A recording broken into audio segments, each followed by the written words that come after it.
Let's now move on to the briefing on homelessness.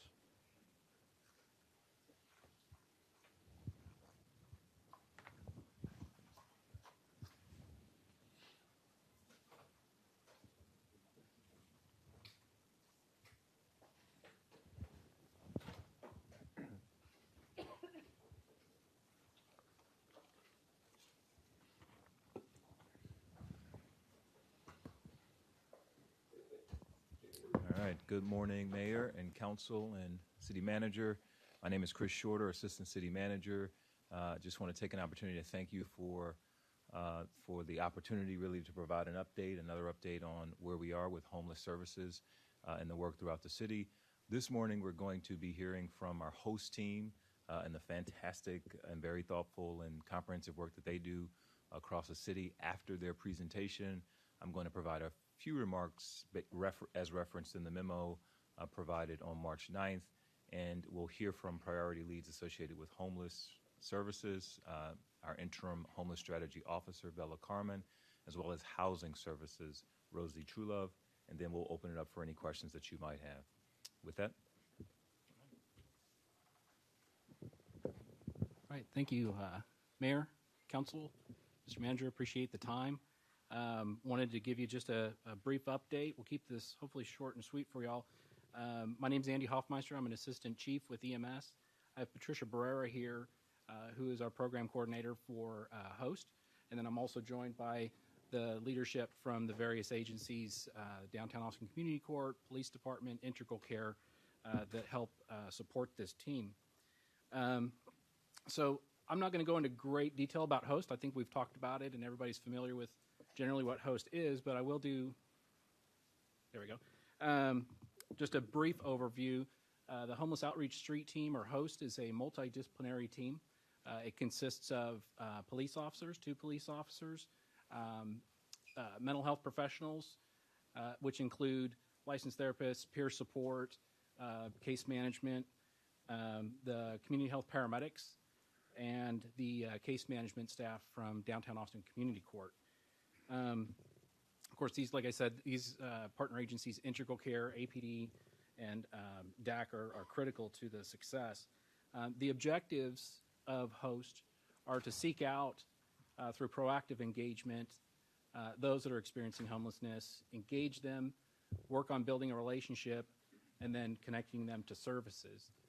They identify different barriers. Those barriers, kind of span the gamut, but also this team is able to extend medical care, and mental health services to these individuals, which is a critical component to success for getting these individuals into housing.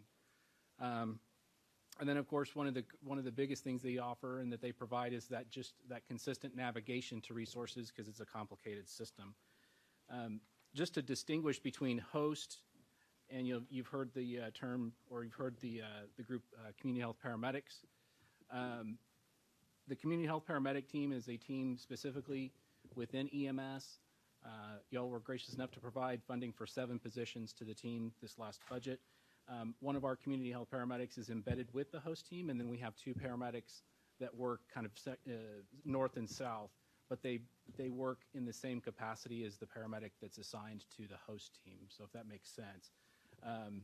So HOST is typically kind of serves the downtown and west campus area, while the community health paramedics partner up with the same agencies, Integral Care and the PATH team, and then the APD community representatives or district representatives. And these are also the same paramedics that are going to be part of the mental health response component that we're also discussing in a different discussion. They also work under the same kind of objective as HOST, is to connect and navigate individuals to services and provide medical care. So just a brief overview of the outreach efforts over the last month, or during the month of January 15th through the 14th of February. These are just real simple numbers. Just wanted to provide you some simple numbers to give you a little bit of perspective, but there were 404 individual engagements with individuals experiencing homelessness through 209 different visits that the HOST team and these community paramedics made. through that given time. That's not year to date. That's just during the 4 weeks of that particular time. And during that time, they provided medical care and service to 50 individuals, and that's specific interventions, those types of things. That could have been anything from helping take care of a wound or some sort of chronic medical condition to navigating them into a doctor's appointment, getting them signed up for MAP, something like that. There were 26 individuals served served through the mental health system, and that could be anything from de-escalating a situation and getting them into services or getting them connected with their integral care team. So anything like ACT or any of those other teams that this person may be being served by. And then substance use is another big challenge for many of the folks that we work with. And we got 4 individuals into services, and that in itself is a small number, but it's a huge accomplishment for those individuals. It's very challenging. And it's hard to get them into different services, which also temporarily gets them off the street and then into longer-term services through case management and hopefully into long-term recovery. So while small number, it is not insignificant, especially just during that time. And then there were a number of critical diversions that were made. 19 individuals were diverted from the emergency room. Instead of going to the emergency room for things that are probably chronic or ongoing medical conditions, they were taken care of there in the field and connected to either like a primary care provider or an urgent care or something like that. That too also provides some relief for the EMS department in terms of responses and transports to the hospital. We prevented during that time 2 jail bookings, so 2 individuals didn't have to go to jail for whatever it was that they were particularly experiencing. And then psychiatric hospitalization, we diverted 2 individuals during that same 4 weeks. Again, small numbers, but they're very significant in terms of the cost and the impact on the individual that's experiencing that particular issue. The general outreach and efforts of both HOST and the CHP medics that are assigned to this area. HOST, like I said, focuses on the downtown and West Campus areas. And then the CHP medics, the community health paramedics, focus their areas outside of the downtown. They collaborate and coordinate, hand in hand, and they work with the same agencies. Those medics are focusing on the 183 corridor, the Ben White corridor, South Park Meadows, Cameron Road, those areas. It's a small but mighty force. They are able to accomplish a lot of very important work, and they're very good at it. During this same period of time, there were some targeted outreach that they were asked to participate in. Some of it was in the flood-prone areas, so the areas off of like East Riverside and some of the encampments that are in the tunnels, and then some of the areas that are in the low-lying areas that were very prone to flooding and issues like that. So hopefully we were able to prevent some devastation to some of the encampments and some of the individuals there. We also worked on getting them. They were also involved in the encampments that experienced some fires, and worked a lot around the Terrazas Library, specifically after some requests were made, and there were some particular issues. They wanted to get into that area and provide outreach. The host team and the CHPs do provide regular engagement at the state encampment. We've been able to establish a relationship where they have a direct call. They can call us directly if they have somebody that has an ongoing, longer-term issue. But fortunately, our partners at Community Care and their Street Med team have taken on providing medical care to those individuals at that encampment, and dedicating, I believe it's going to be another day of their work at that encampment, serving the long-term medical needs. And that's crucial because that helps us address the medical needs, but also reduces the responses from public safety, EMS, and transports to the hospital for those. So one of the things that we think makes HOST and the community health medics so successful is kind of in a nutshell, they're mobile. They're able to get out to the individuals where they are in the community. There's not a reliance on brick and mortar, setting an appointment and getting in, and missing an appointment, being let down, having to go through that cycle again. So we think that the ability to go where they are, whether it be under an underpass, in a creek, a park, anywhere, it makes a huge difference. You're going to exactly where they are. You get to see what it is they're experiencing, take that all into context, and then provide them the best resource possible.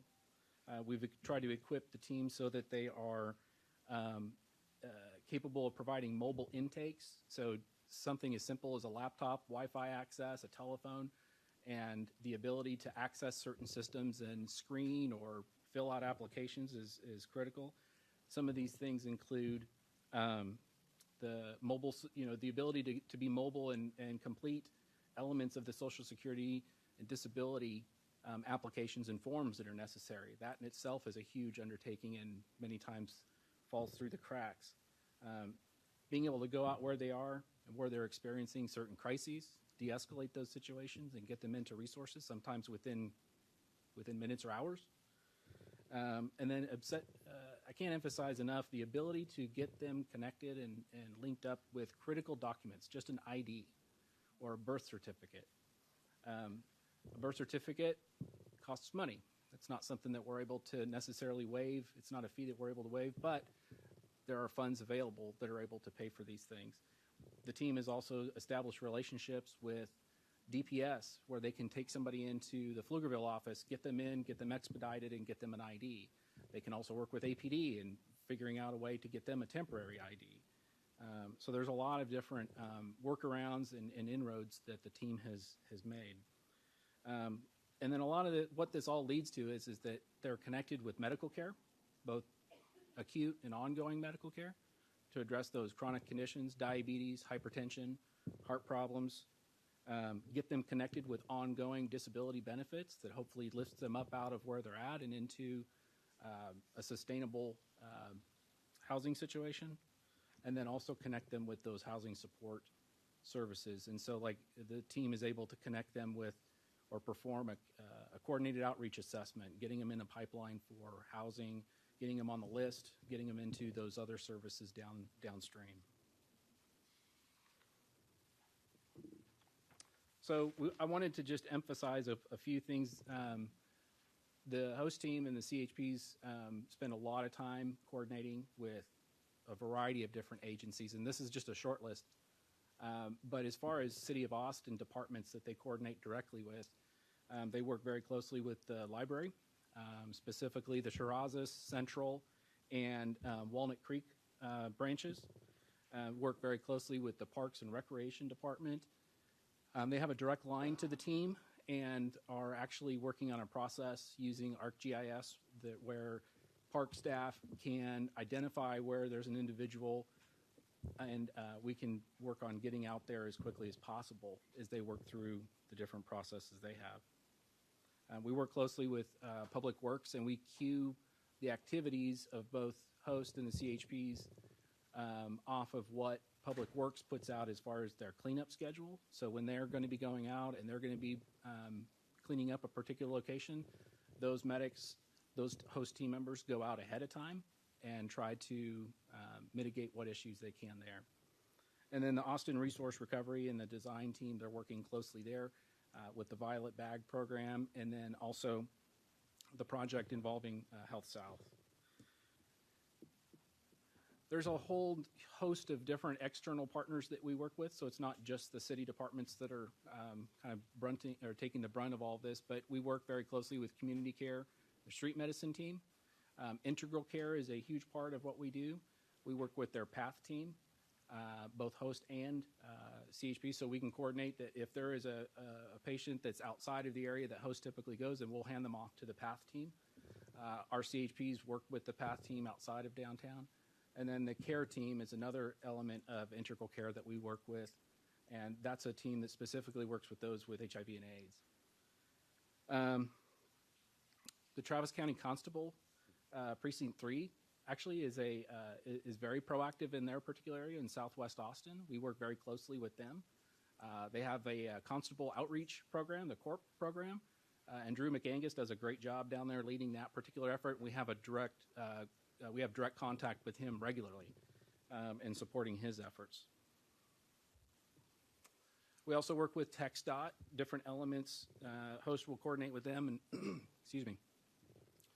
We'll coordinate efforts with their cleanups. And then there's also, like I mentioned earlier, regular interaction with the staff at the state encampment. And then the Trinity Center, right next or just down the street from the Arch, the host team has regular weekly interactions and support there. I could go on and on and on, but there's other ongoing collaboration. The Other Ones Foundation, Austin Harm Reduction, Uplift through the University Presbyterian Church, and then the Sunrise Church with Pastor Mark. So, like I said, I wanted to keep it short and sweet, give you kind of an idea of what we've been up to, what the team has been able to accomplish, and kind of where we're going from there. And I'm happy to take any questions. Well, I have no questions. I just really wanted to say thank you to the other members of your team here, and I just wanted to thank you for the work that you do each and every day. It's really critical, and it's, I think, one of the really important strategies that we need to continue to support. Thank you. Councilmember Ellis. My comments in the same vein. I really appreciate the work you're doing. And it's been really incredible to see the work that Constable Stacy Suits, Deputy Constable Drew McAngus, and Chris Baker of the Other Ones Foundation have been doing. I've been able to do the point-in-time count twice with that team, and it's just really cool to see the community coming together, and really appreciate you lending your support as well and working alongside with them. They make us proud in Southwest Austin. Thank you. I think it's great work, too. I only wish that most of the people in the city knew that we had a host team or what the host team did. And I don't mean that just as a throwaway line. My concern is that we're going to lose the ability to do this kind of work locally with a host team unless our community actually comes to learn that there's a host team out there, that there are multiple host teams out there doing that. My fear is that we're going to lose control of our ability to be able to do these things. There's got to be a better way for us to have the entire community know the work of the host teams. They know the name. They know that we're doing this kind of work. And I just don't think it's penetrating out to the public generally who look at what's happening with homelessness in our city and are feeling some measure of hopelessness because they're not understanding the work that's being done or not seeing it, not being presented with it.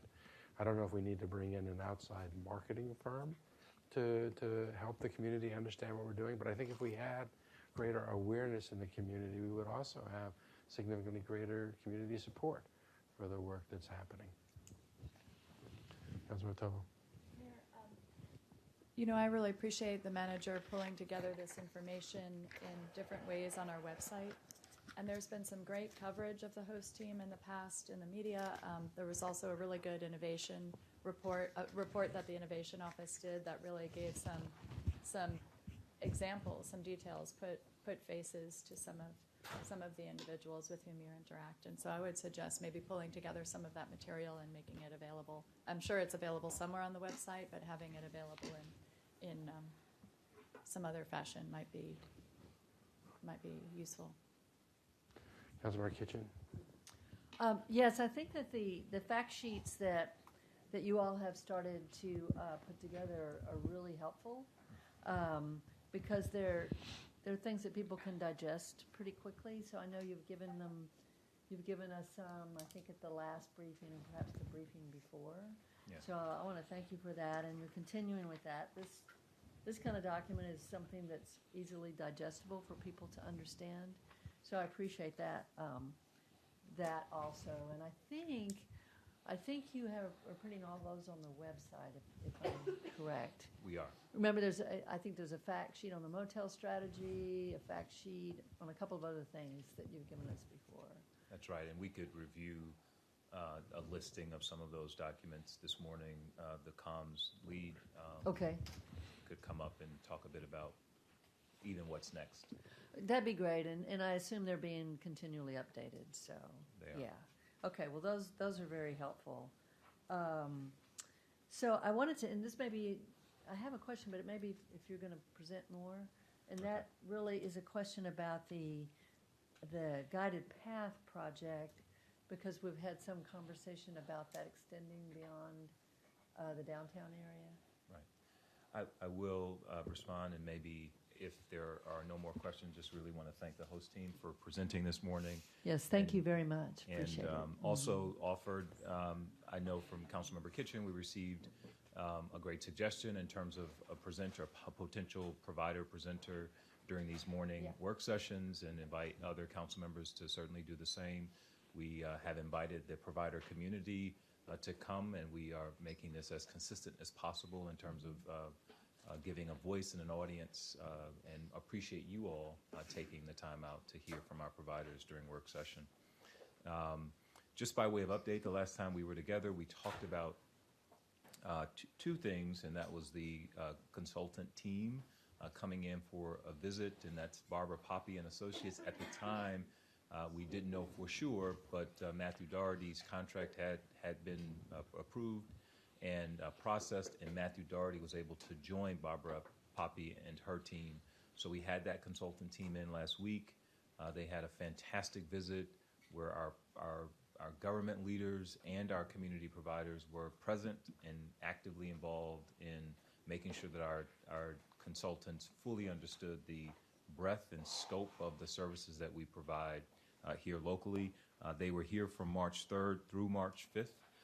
Started out on March 3rd really with the host team, going out and really understanding sort of the real time and real experiences of folks who are experiencing homelessness here in Austin. The team also had an opportunity to visit the Arch, LifeWorks, Terrace at Oak Springs, and the Austin Shelter for Women and Children. On the second day, there were a series of provider forums, topic-based forums. We started the morning out here at City Hall with the consultant team, with an actual provider forum where many of our community providers were here actually in this room, and in a facilitated conversation that really helped our consultant team understand what was happening here in Austin. We then went through the day talking about issue-based and topic-based areas like prevention and diversion strategies, temporary housing strategies, permanent housing strategies, and they also had an opportunity to meet with and talk with the COC board. And on the third day, they spent more time with ECHO in particular and talked about outreach and encampment strategies. And then we had a closeout for the team. So a really good visit. We do plan to have them back next month to spend time with you all. And we will likely figure out whether this is the right forum, the council work session, or if there's another forum for that, but do plan to have that consultant team spend time with you all. In addition to the visit from the consultant team, the last time we were together, we also talked about a very clear set of goals, 30, 60, 90-day goals that you all wanted to see out of the team. And so you've received a handout that tries to do just that. And so we've broken those goals out by priority area. And so you'll see goals listed under housing, response services, clean city strategy, as well as communications. And so if there are any questions, I'm happy to sort of answer those now.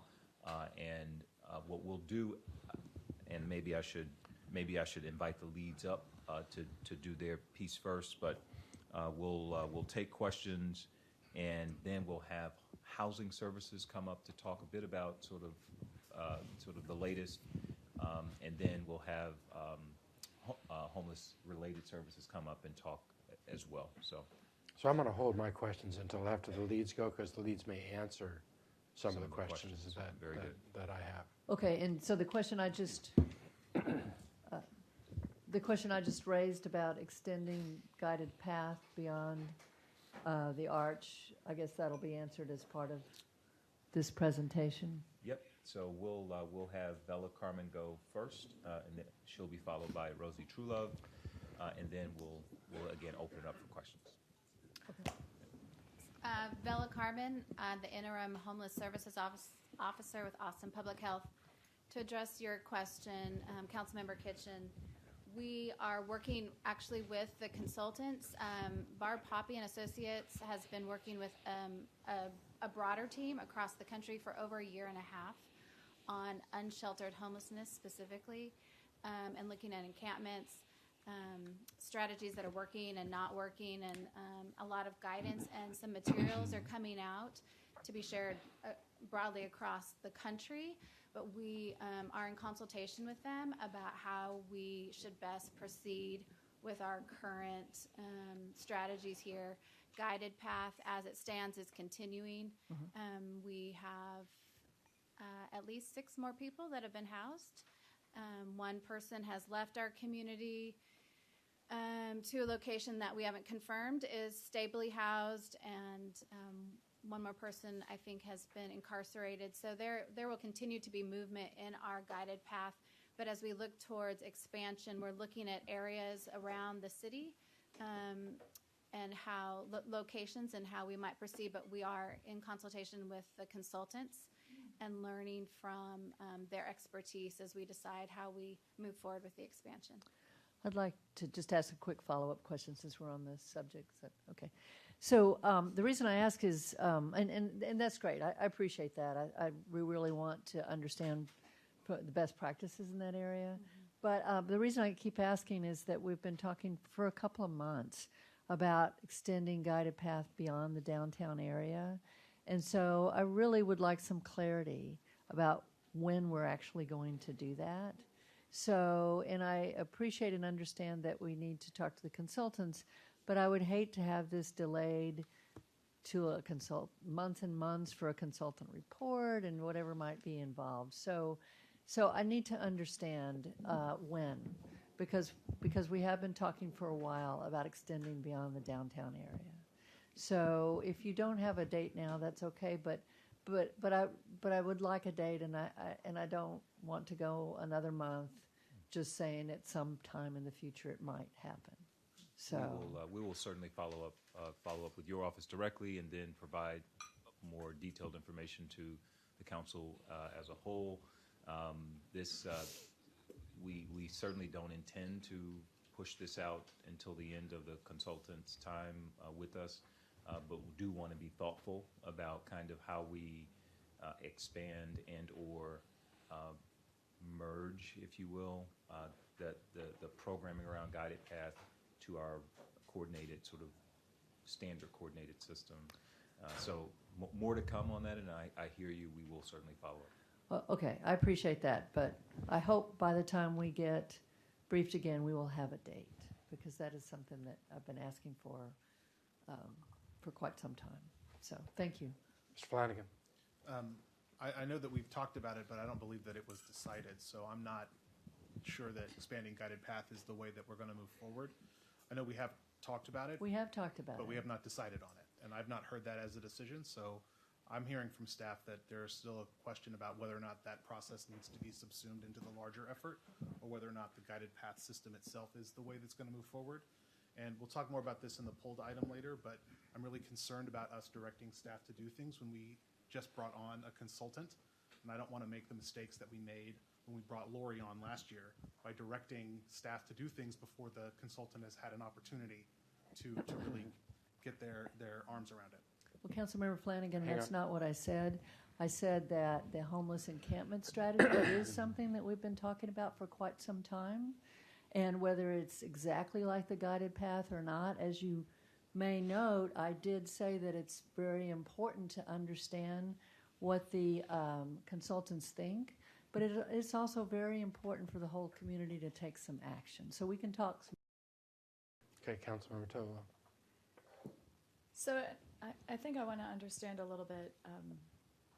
I mean, we can call it Guided Path, we can call it something else, we can call it the encampment strategy. I mean, what it is focusing intently in providing services, case management services to individuals who are experiencing homelessness and constructing a path to housing.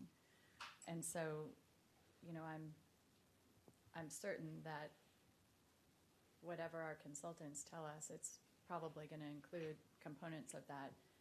My understanding, I guess what I want to understand is the limitation of resources. it was my thought that probably why the guided path hadn't extended to other areas is because we're still working hard as a city to house the individuals who are identified through this strategy. And is it really one of, I guess, is the focus right now on guided path rather than other encampments primarily being driven by resources?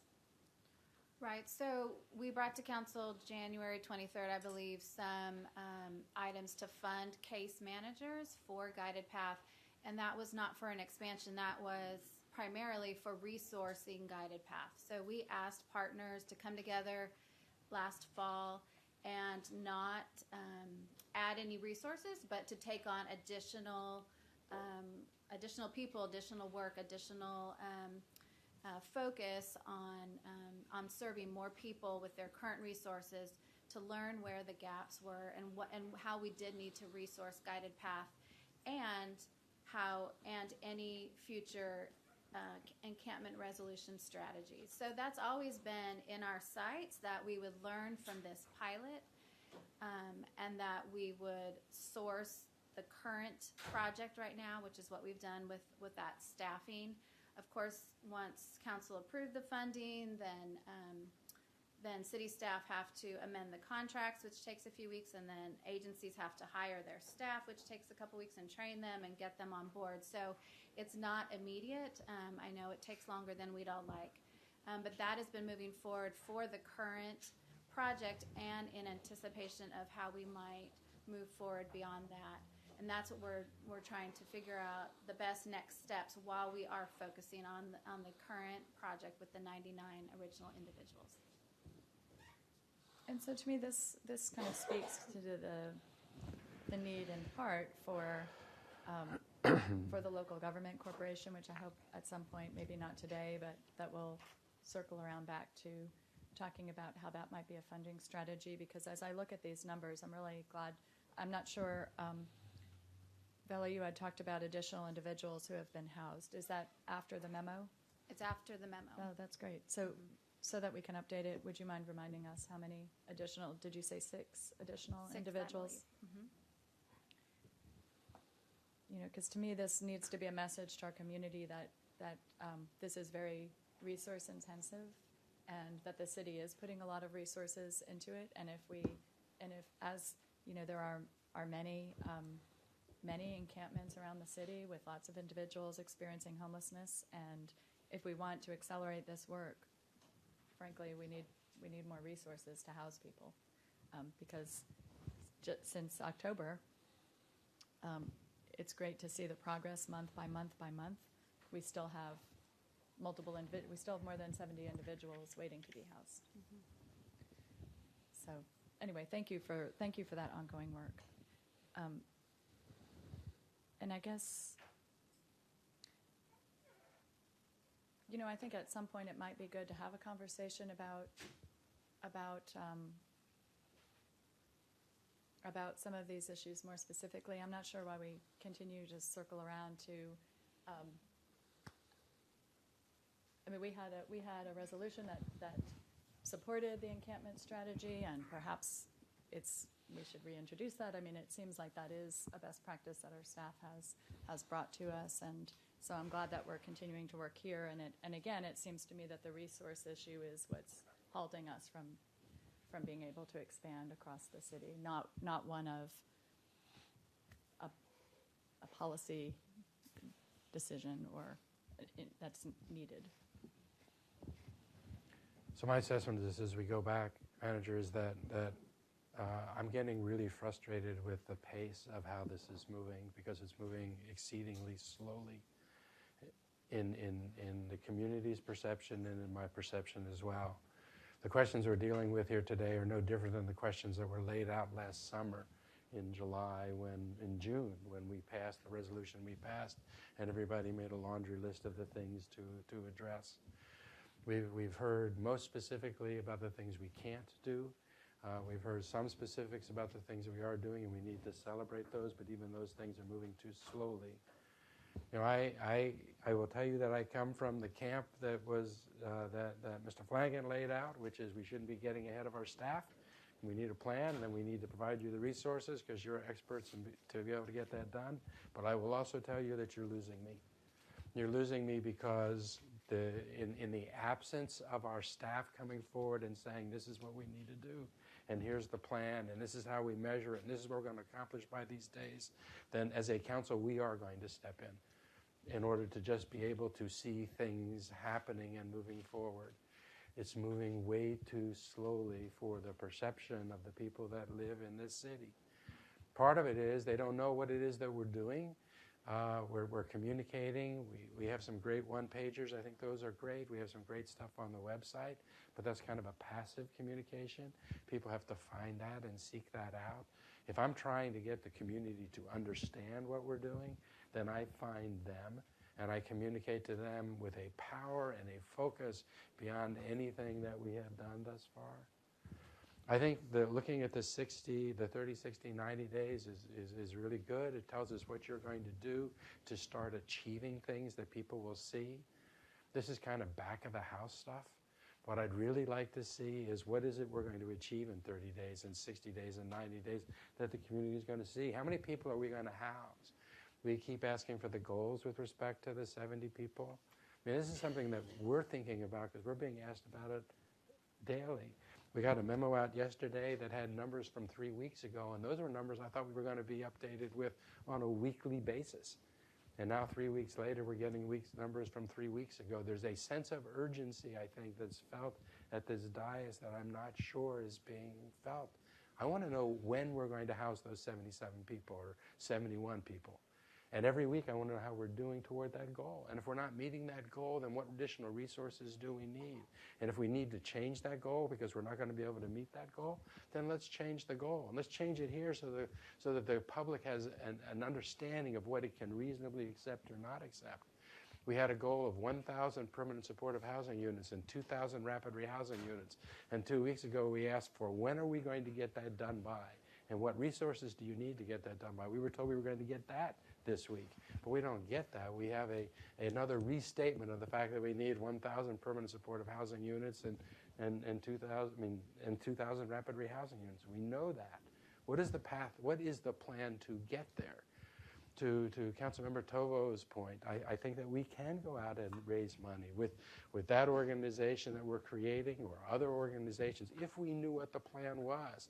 But in the absence of having a plan that we can articulate to the community to do something about unsheltered housing in this community, people don't know. They don't know what it is that we're doing. They don't know when it is they expect to see things. They just don't know.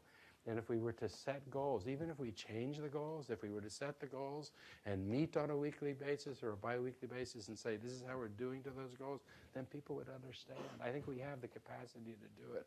But I will tell you that in the absence of our staff coming forward with a plan, I'm going to start voting for us to do things because I want us to do things that will actually move us in that direction. Those are my comments on my three colleagues that went before me. I think we wanted to have one or two updates on specific topic areas, and then obviously if there are other specific questions, we wanted to avail to those as well.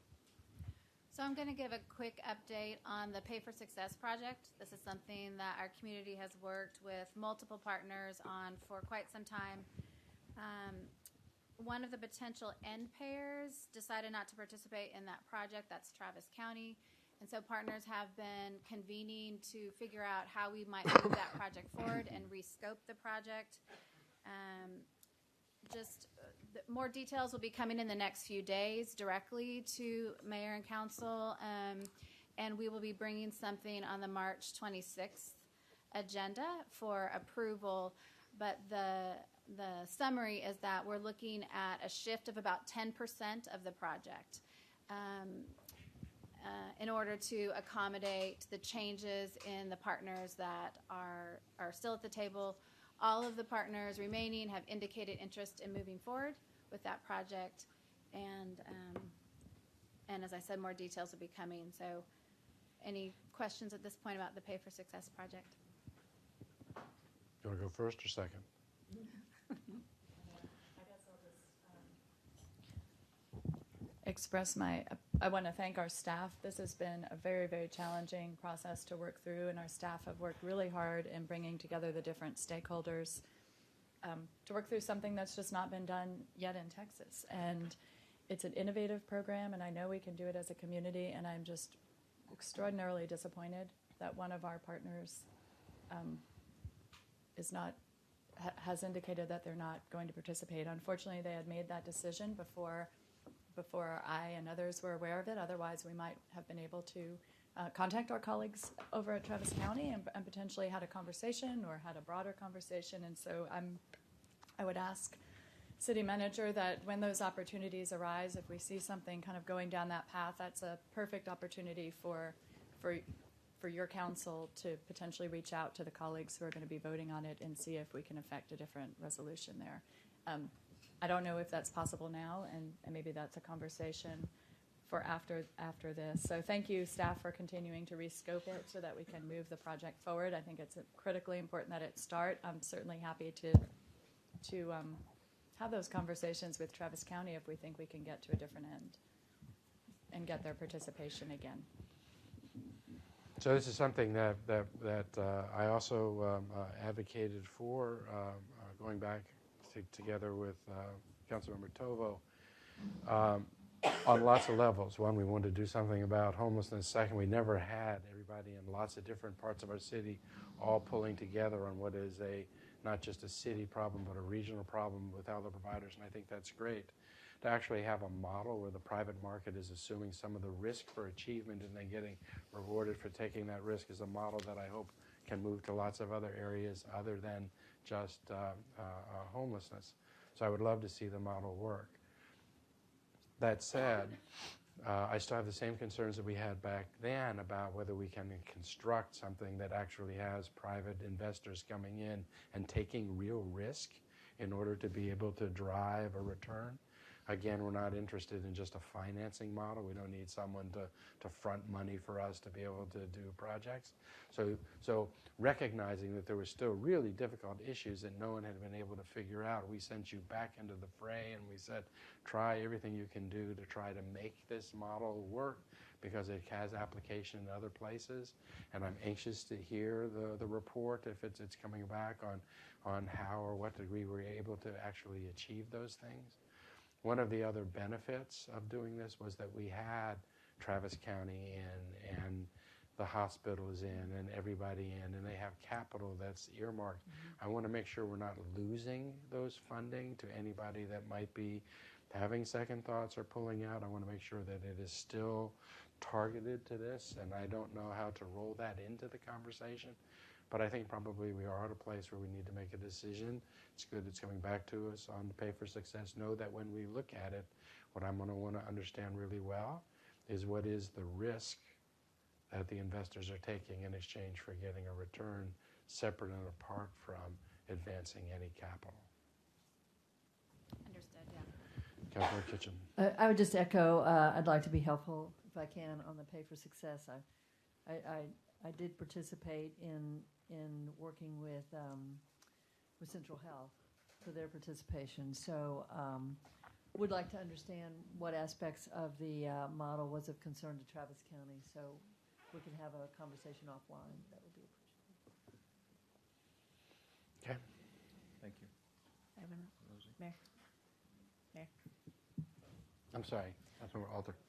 I want to echo the disappointment of my colleagues with regard to the county pulling out, and would also like more information on what it was that drove their decision. I think this was a very innovative program that had huge promise for us to be able to target our resources to those who are using the most resources in our community and get them the services that they need. And so I would very much like to know more on the choices.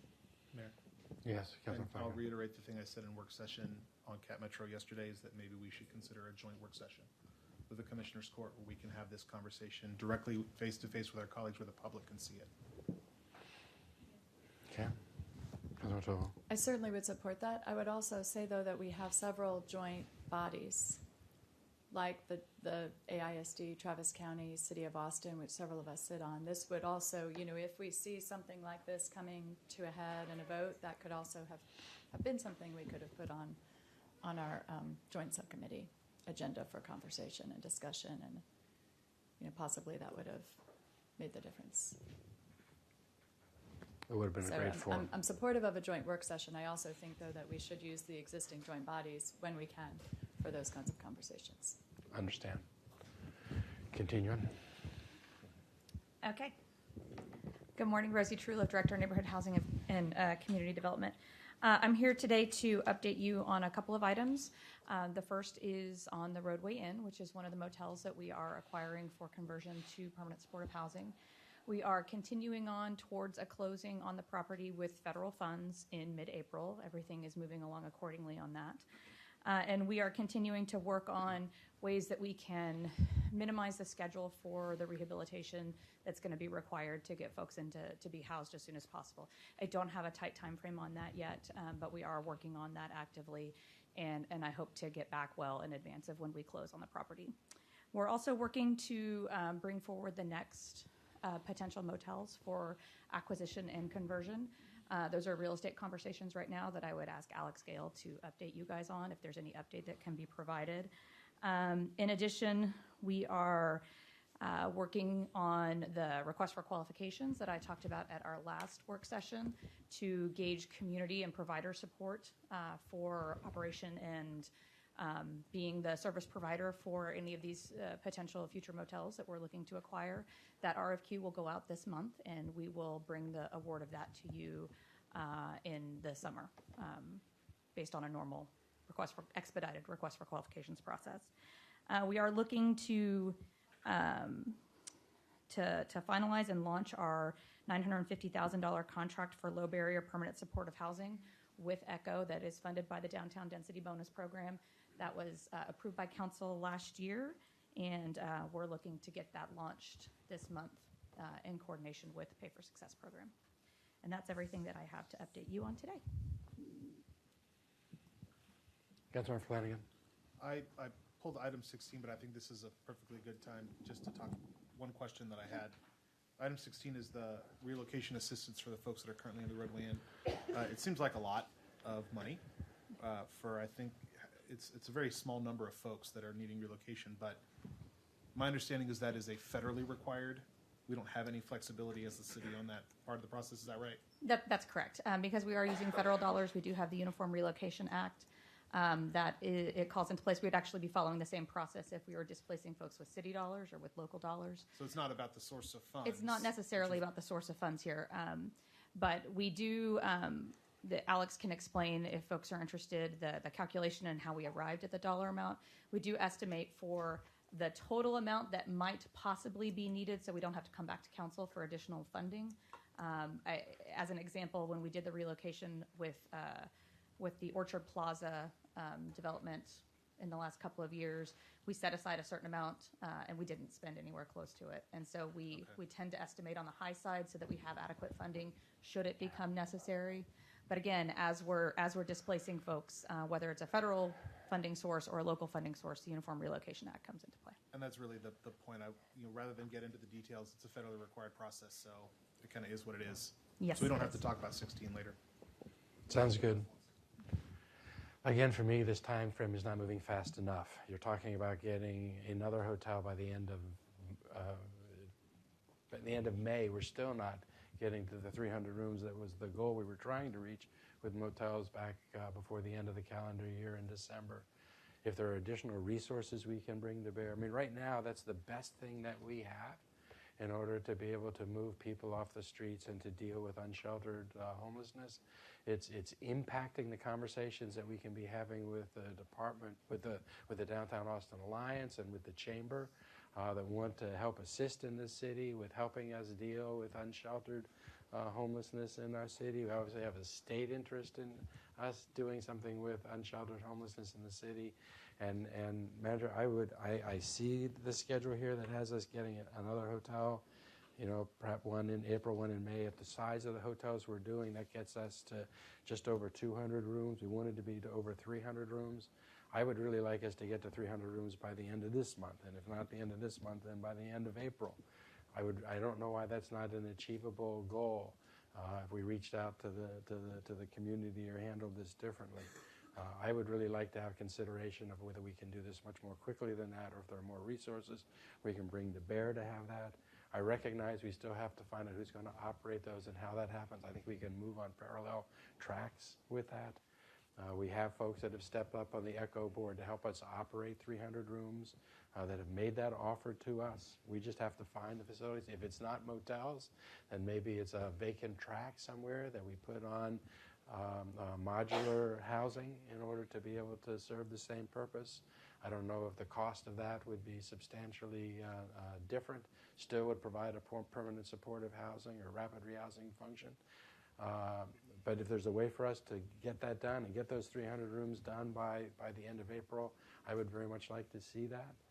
And in all things, I understand we can't give a tight time frame that we can promise on, that we would bet the farm on, but I would like to see the tight time frame so that I can see if we're thinking in terms of a month or we're thinking in terms of 5 years, just so that I can see we can change that time frame over months, but it gives us something then to hold ourselves accountable for the public to hold us accountable for. But in the absence of time frames, none of that can happen. Yes, Councilmember Renteria, then Councilmember Kitchen. My question is, the Downtown Lounge went into a lease contract with the state on that property there in Montopolis. Did they get that lease? Do y'all know? Yeah, they did. And I've been trying to reach out to them and saying, hey, let's work together on this, because there's a big potential. There's about almost 6 acres of land there in Montopolis. It's since they got that long-term lease, I reached out to them and said, hey, let's get together and see if we can, take advantage of this property that's out there and make it livable, where people can have warm showers but that's a big piece of property, and I think we should just get together and reach out to them, and that'd be a big opportunity to be able to relocate some of the homeless people that are camping out there. And it seems to me that even in the conditions that it is right now, it's still better than what it was living out in the street. So I would recommend that y'all reach out to the Alliance and see if you can form some kind of partnership with them. I would just say, Mayor, thank you. I do share that urgency, and I won't repeat because I think you said it well. I also, Councilmember Renteria, I think that's an interesting idea that's worth exploring. Perhaps that could be helpful to our strategy. I don't see that as instead of our motel strategy, but there could be some win-wins there, and so we should. I would agree with you. Go ahead and proceed. Good morning, Mayor. Good morning, Council. Ken Snipes, Austin Resource Recovery, and also the encampment and storage cleanup lead. Just a quick update on the cleanup activities. So last week we cleaned up 21 sites and removed a total of 2.4 tons of material. The encampment cleanup work is continuing in earnest and making progress. We're also expanding the Violet Bag program. The Violet Bag program has been very successful. The next site that we will establish the program at will be at 183 and Oak Knoll. We also conducted a cleanup at the Terrazas Library, and following that cleanup, we installed a couple of cart cage at that site, and that site has been, so far, it's been very well used. As a matter of fact, so well used, in fact, that I think the team is picking up the materials there daily. And so next on our list is there are going to be a couple of contract issues that we're working on. One is to modify the current cleanup contract to include the areas that are adjacent to the underpasses. We were asked before to kind of focus on the areas not directly under the overpasses, but along the side. So we're moving forward with that work. And ARR, Austin Transportation, and Public Works is working with purchasing on expanding that work. The 183 and Cameron Road work that we did a couple weeks ago, we're looking to ratify the emergency contract to move that along. The cost of that project cleanup was about $100,000, and so we're looking to get that taken care of. A couple other things we're working on include establishing a framework that will allow us to better predict this work as we go forward. The way we've been working now is because the work is so unique, is we've kind of been conducting the work and assessing the costs and compiling the activities associated with that afterwards. And what I want to do going forward is kind of as we start to continue to do the work is have a better idea going forward and predict the annual cost for this work. I have an update of good news on the Health South garage. As you know, we've been working to create a storage program at that site. There were concerns before about code requirements there, and so we've created a couple of modifications to our original design, and those have been deemed as favorable. So we're now able to move forward with submitting that design, and we hope to have it approved by the end of the month. And lastly, we're working. I partnered with Director Richard Mendoza and Chief Vyers from the fire department on conducting a risk assessment of all of our bridges and low-hanging infrastructure that could be impacted by encampment fires. And so we're just starting those conversations, and I think it would be really important for us to know where those sites are. And the plan going forward would be to add these sites to our list to regularly inspect and clean those areas so that we reduce the potential for a fire. Any questions? I think this work is great, and you're doing an amazing amount of work. 3 weeks ago or 2 weeks ago, you took 30 tons out of a location in Austin. I wish everybody in the city knew that in over 4 days, you were able to get 30 tons from a location. And for people to know that that location was one of our encampments that have been with us for decade. I mean, who knows how long that encampment has been with us. And it's something that we have intended to for decades. In part because we didn't know where they were, and we didn't know where people were, and in part we didn't have the will and the resources. So now we're doing that. I would like the community to know that. I'd like them to know that you picked up 3 tons just in the past week or so. I'd like them to know that our Parks Department picked up over 6,000 pounds of stuff out of our parks last week and moved it out, because I think that would be really helpful for the park community to know. They know that the state's cleaning up under 17 overpasses, which is great. Thank you, state, for cleaning up under 17 overpasses. That's great. They don't know we're doing it at 41 locations, 44 locations. They don't know that, and I wish they did, so that they would know that we're doing it too. But also to be able to have that conversation with our community that says that we haven't created more people experiencing homelessness. We haven't created more trash. It's just that for the first time in forever, probably, we're actually dealing at trash at the scale that the trash has been completed in our community. And I wish the community knew that and felt that and was proud about that, because they should be with this activity that's happening now in our city. Councilman Tova, do you have something? Okay. I have something. I Yes. just want to make a comment that, I've been getting a lot of feedback from Taras Library, and I want to thank you for cleaning it up. That it's very unfortunate that between the fence line and the sidewalk, that is public land, and camping is allowed on public land, but it's really destroying all our beautiful landscaping that we had around our library, which is very unfortunate, and I know the frustration of the neighbors around there because I'm hearing it and hearing it constantly. I try to tell them that this is what we're facing, and they seem to not want to believe that, but that's exactly what happened. That area in between the sidewalk and the fence line between the library is being used as a campsite, and it's with springtime coming, we're not going to be able to do the landscaping around there and have a nice looking library.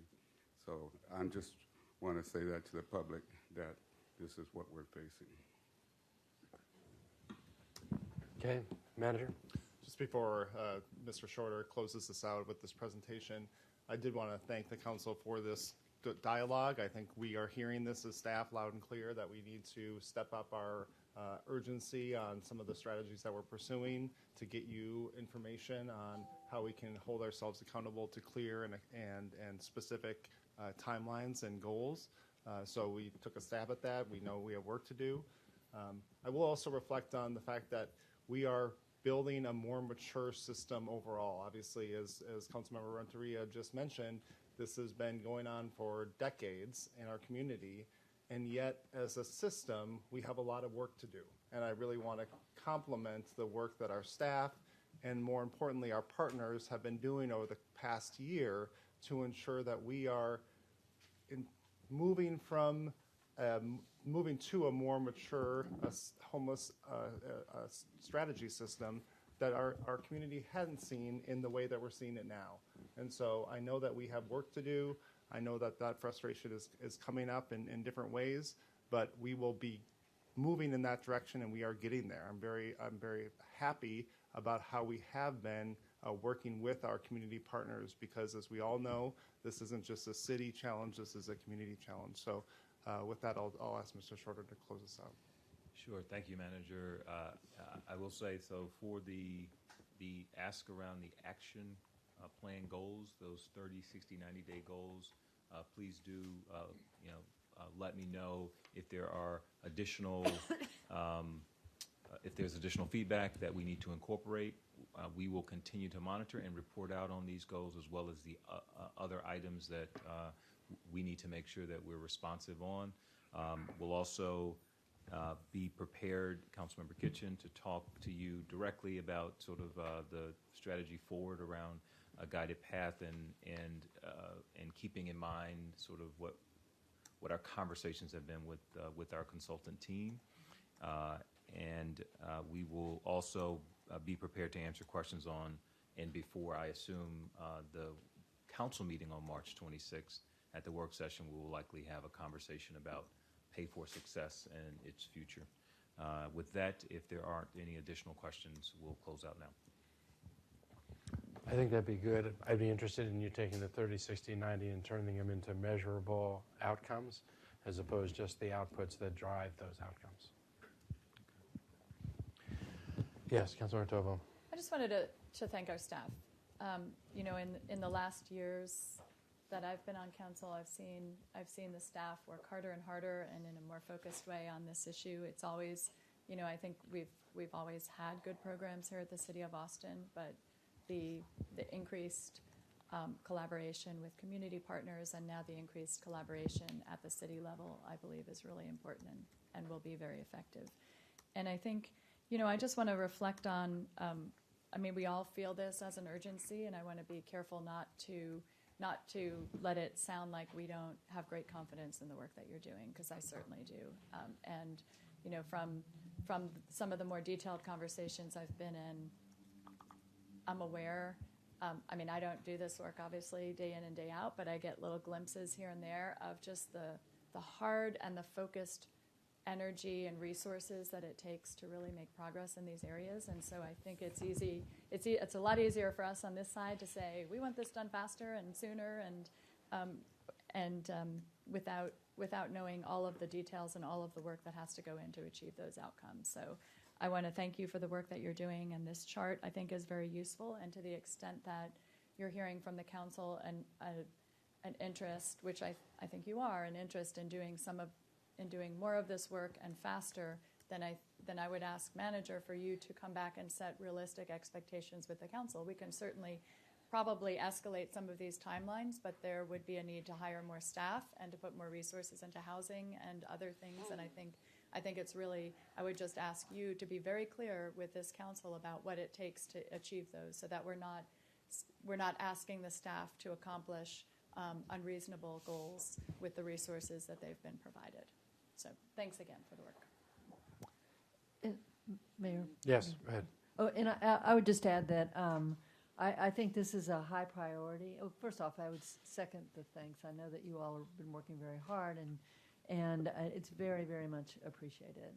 And I would just say for myself that I will support additional resources that are needed to make this go faster.